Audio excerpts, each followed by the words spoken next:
قال المؤلف رحمه الله تعالى في باب قول الله تعالى وعلى الله فتوكلوا إن كنتم مؤمنين، وقوله إنما المؤمنون الذين إذا ذكر الله وجلت قلوبهم، وقوله يا أيها النبي حسبك الله ومن اتبعك من المؤمنين، وقوله ومن يتوكل على الله فهو حسبه. جزاك الله خير. الحمد لله والصلاة والسلام على رسول الله وبعد.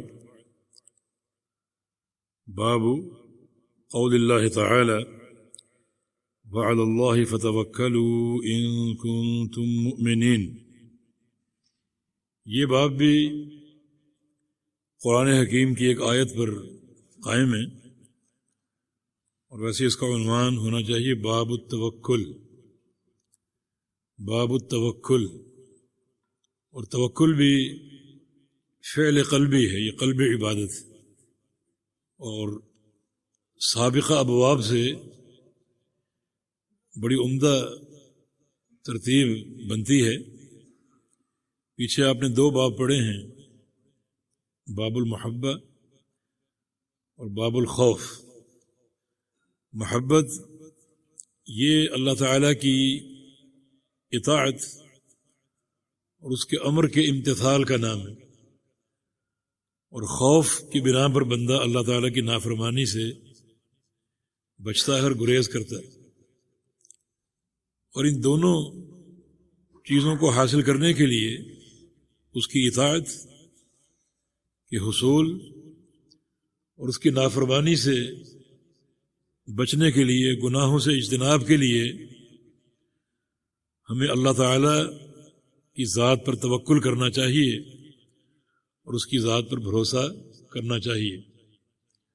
اسی سے ہر قسم کی خیر کا سوال کرنا چاہیے اور ہر قسم کے شر سے اس کی پناہ طلب کرنی چاہیے.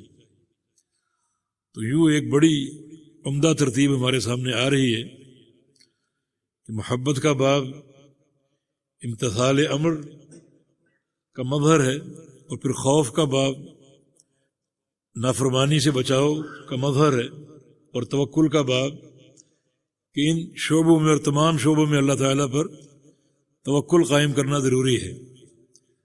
اس کے توکل کے بغیر جو ہے وہ کوئی نیکی کی توفیق اور برائی سے بچنے کی توفیق حاصل نہیں ہو سکتی.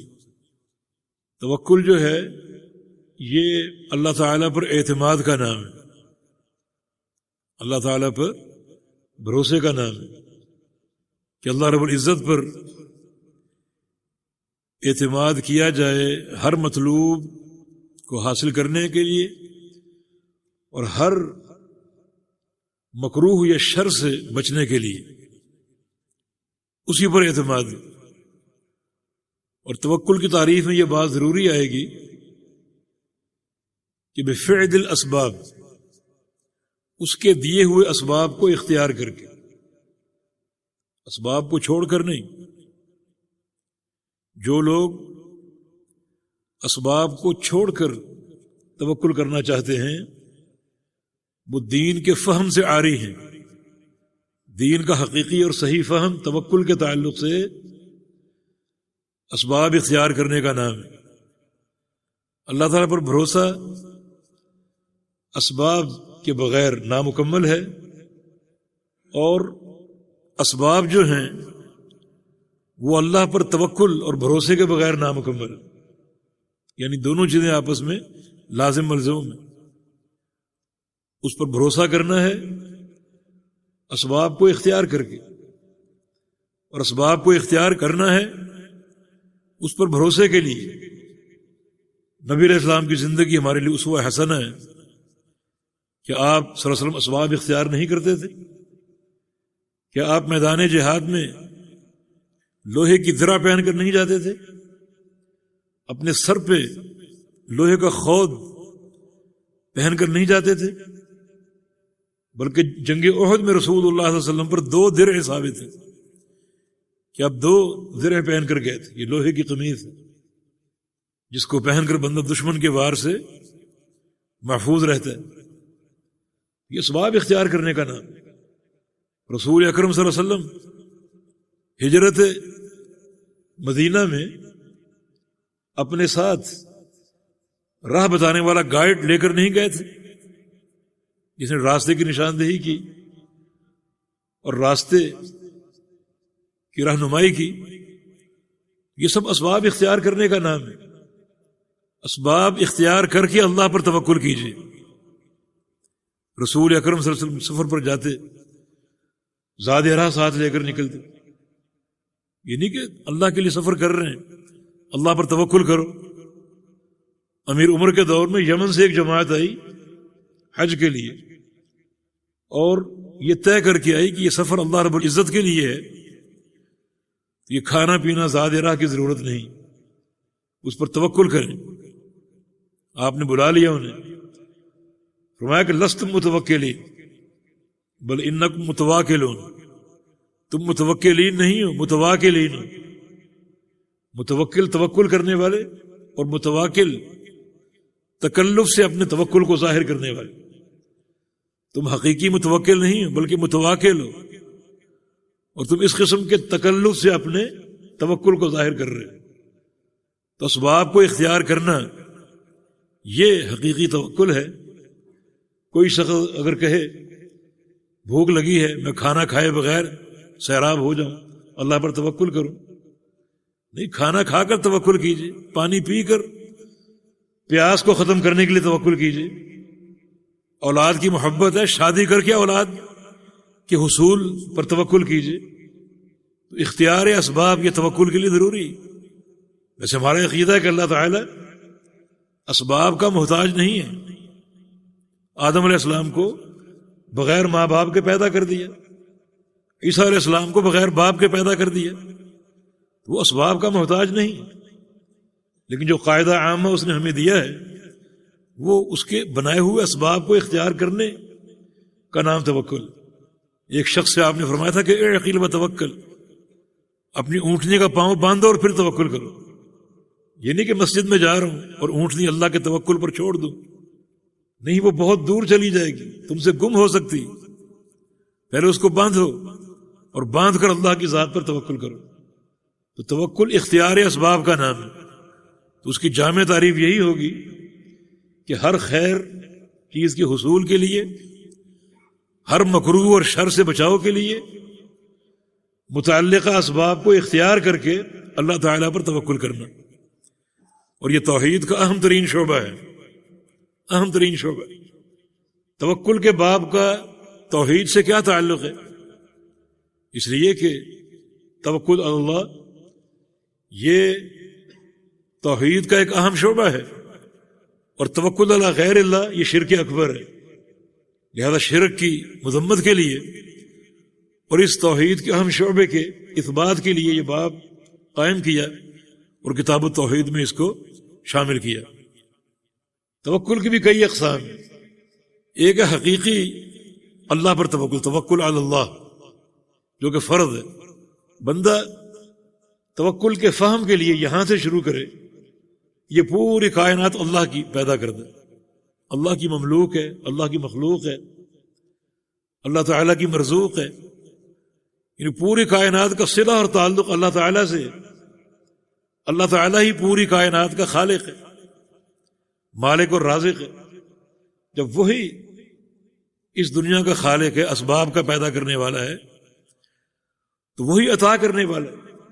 لہذا ہر جلب خیر پہ اسی پر توکل ہونا چاہیے.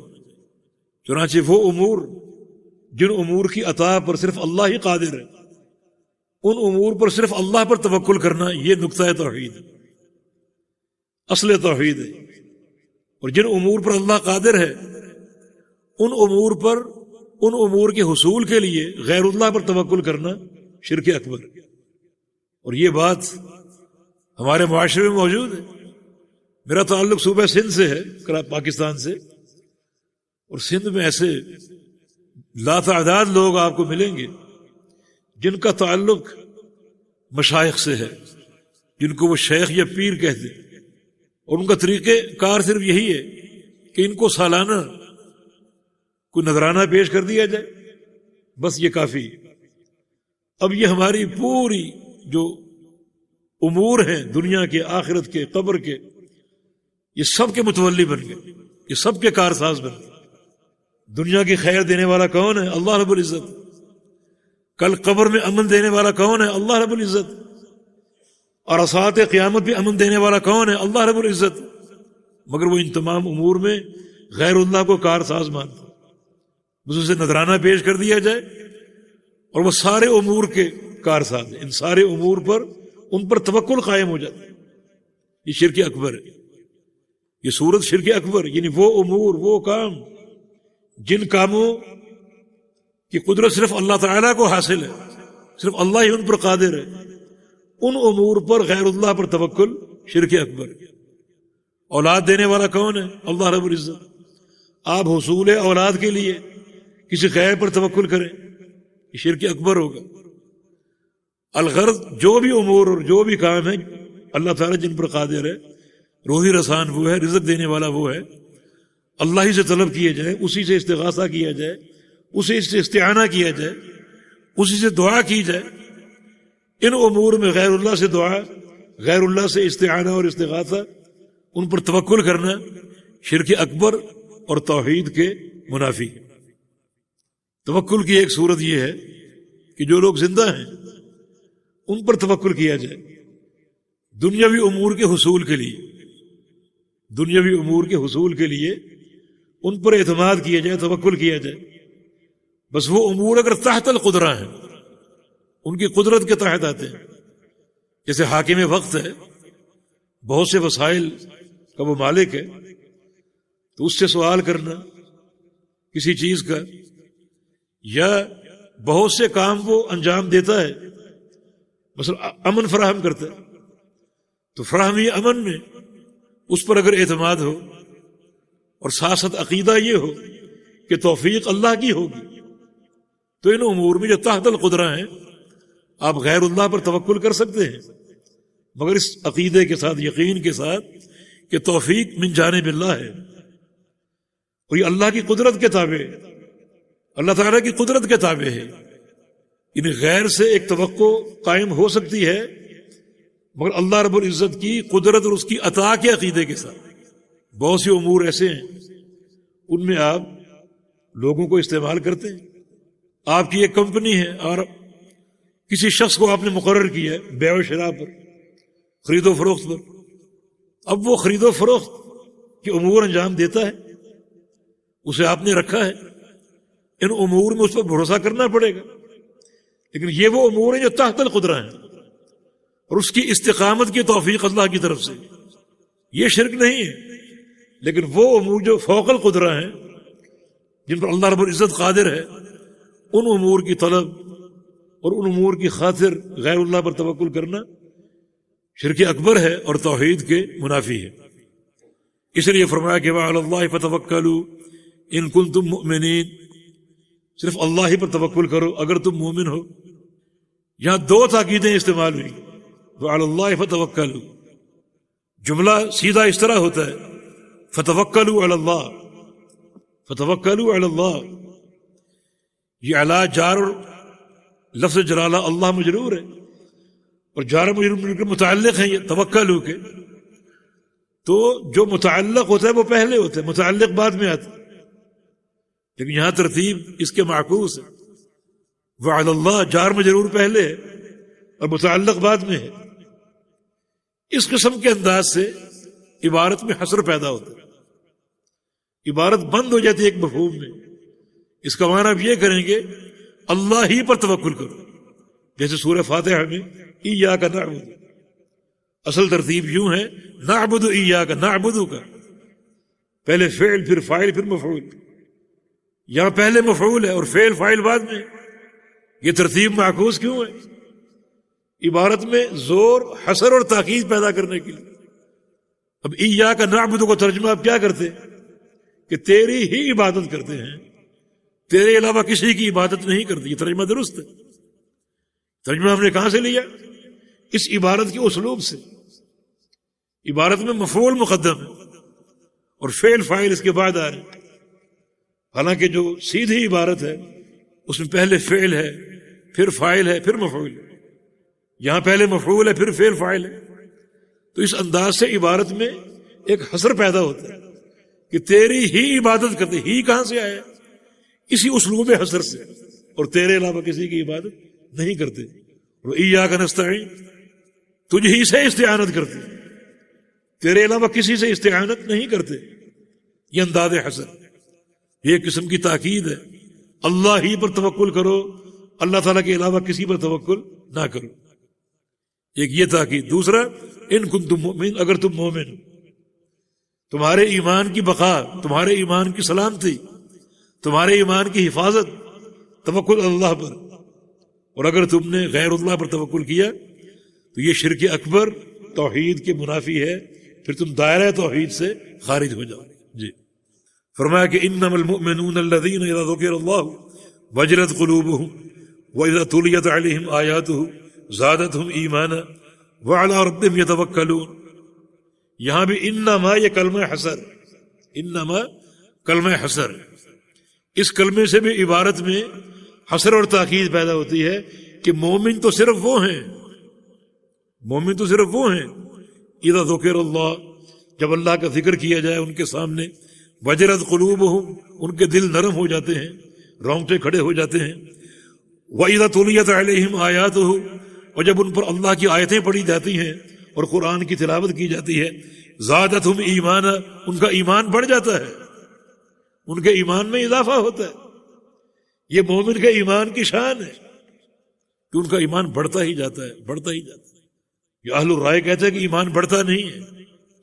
ایمان ایک بسیط شے ہے, ایک نقطے پر قائم رہتا ہے, نہ کم ہوتا ہے نہ بڑھتا ہے. اور بحمد اللہ محدثین اہل الحدیث کا یہ عقیدہ ہے, الایمان یزید بطاعت الرحمن وینقص بطاعت الشیطان. جتنا رحمان کی اطاعت کرو گے, اس میں آگے بڑھتے رہو گے, اتنا ایمان بڑھے گا. اور جس قدر شیطان کی فرمانبرداری کرو گے اور رحمان کی نافرمانی کرو گے, اس قدر ایمان جو ہے وہ گھٹتا جائے گا اور کم ہوتا جائے گا. تو یہاں ایمان کی زیادتی کی دلیل ہمیں مل گئی. ان پر اللہ کی آیتیں پڑھی جائیں تو ان کا ایمان بڑھتا ہے, ان کے ایمان میں اضافہ ہوتا ہے. اور وَعَلَىٰ رَبِّهِمْ يَتَوَكَّلُونَ, یہاں بھی وہی انداز حصر, صرف اپنے رب پر توکل کرتے ہیں, اپنے رب پر توکل کرتے ہیں اور کسی پر توکل نہیں کرتے. یہ توحید خالص ان کا تمیز ہے, صرف اللہ پر توکل کرنا, کسی اور پر توکل نہیں کرتے. جی وقولہ یا ایھا النبی حسبک اللہ ومن اتبعک من المؤمنین, اے نبی تجھے اللہ کافی ہے, اللہ تعالیٰ تجھے کافی ہے, اور ومن اتبعک من المؤمنین, اور جو تیرے فرما بردار مؤمنین ہیں ان کو بھی اللہ ہی کافی ہے, تجھے بھی اور تمام مؤمنین کو اللہ ہی کافی ہے. بڑی ایک بشارت ہے یہ.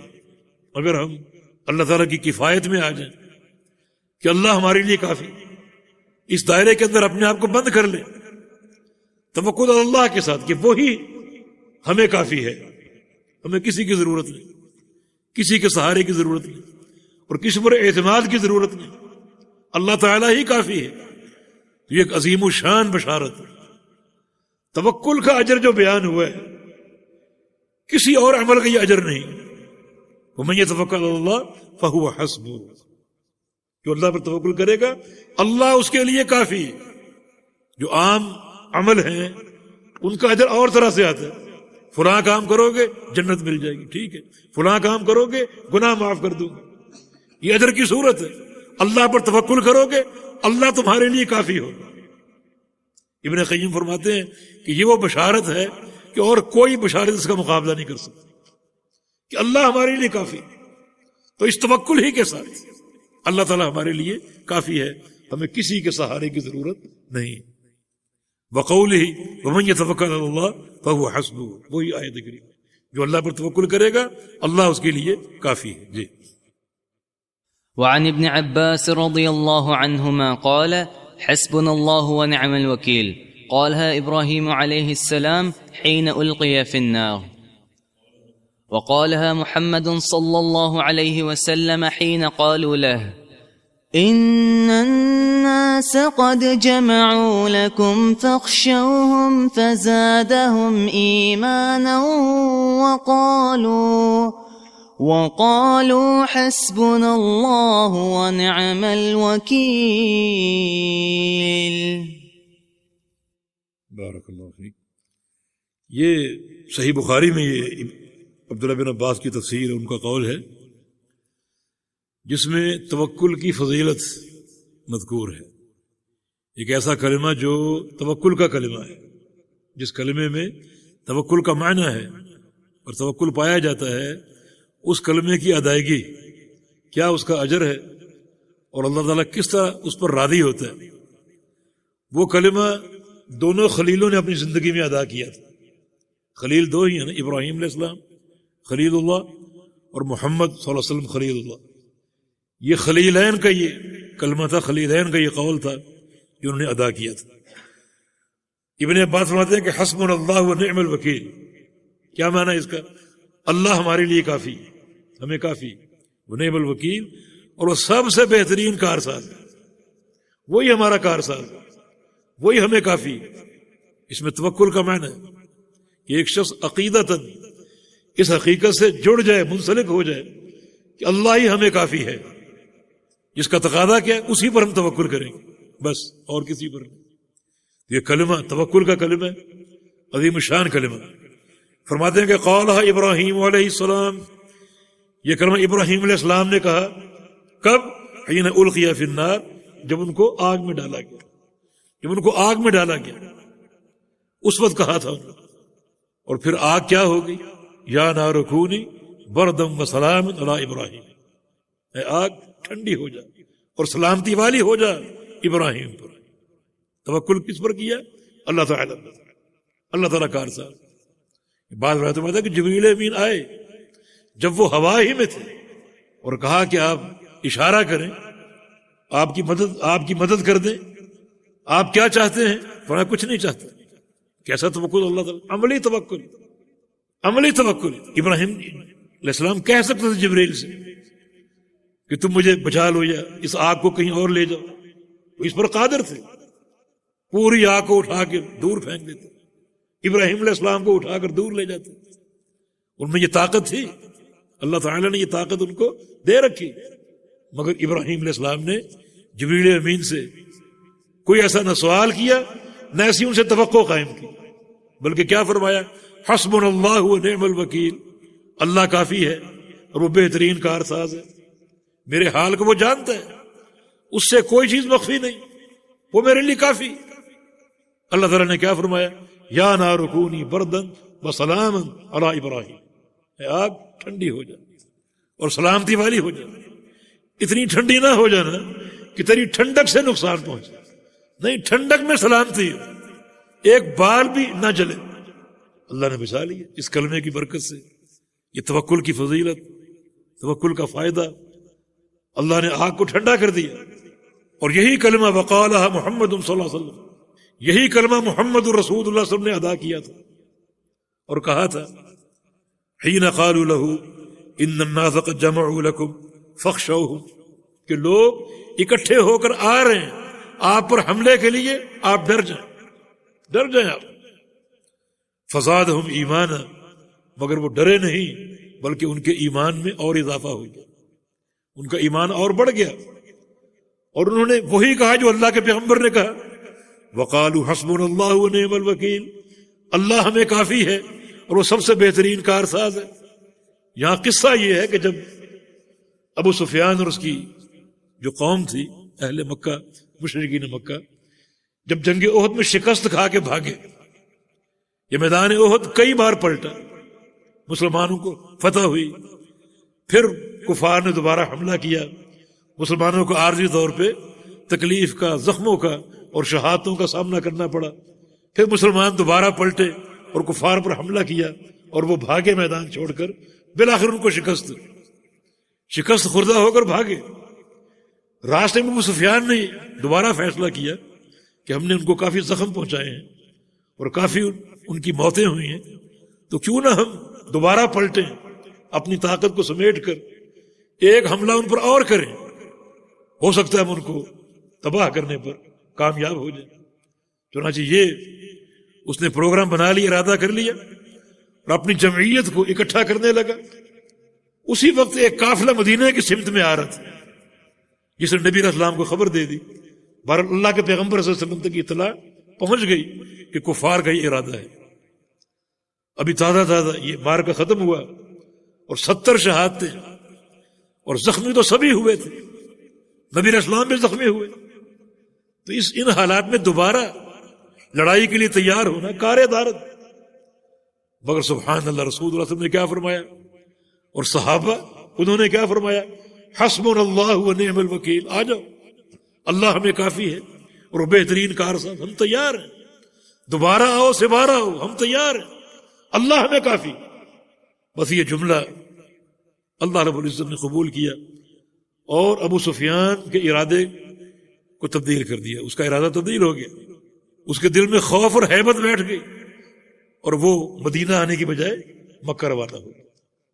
یہ کلمہ 2 بار پڑھا گیا، ابراہیم علیہ السلام نے پڑھا تو اللہ تعالیٰ نے آگ ٹھنڈی کر دی اور سلامتی عطا فرما دی، اور محمد الرسول اللہ صلی اللہ علیہ وسلم نے پڑھا تو اللہ تعالیٰ نے دشمنوں کے رخ کو پھیر دیا، اور ایک جو لڑائی کا ایک سبب بن رہا تھا، اللہ نے اس کو ٹال دیا اور عافیت جو ہے وہ عطا فرما دی۔